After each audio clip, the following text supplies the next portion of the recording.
Teachers, today's tutorial is going to show you how to create an annotation assignment within Canvas.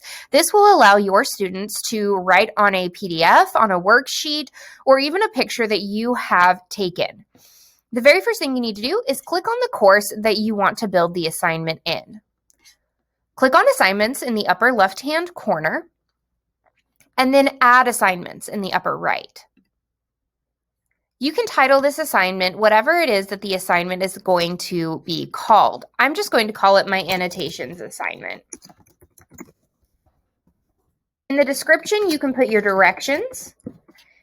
Make sure that you fill out the rest of the assignment's items, so the points, assignment group, and then you're going to drop your submission type to online, and you're going to click on Student Annotation.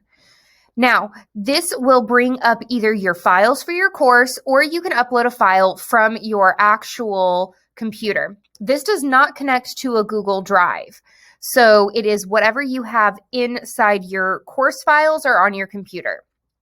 Click on your files and it will drop down to the files that you have within your course. So I have a lot of files within the course.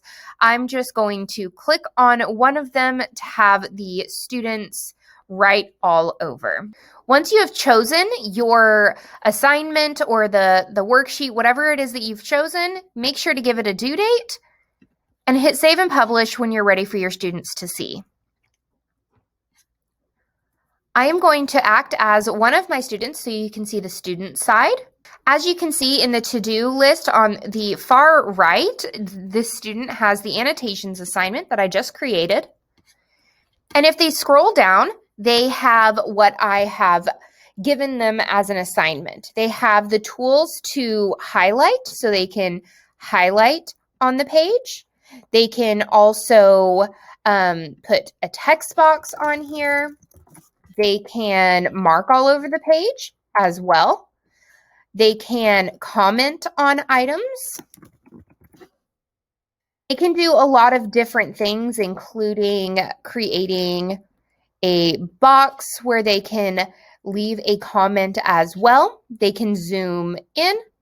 They can zoom out. They can make it a whole page so that they can look at it in a bigger setting. And they can zoom back out. There are many different things that they can do on this page. If you have any questions, please don't hesitate to reach out to the Success team. Below this video will be a step-by-step guide. Thank you so much. Have a great day. Bye.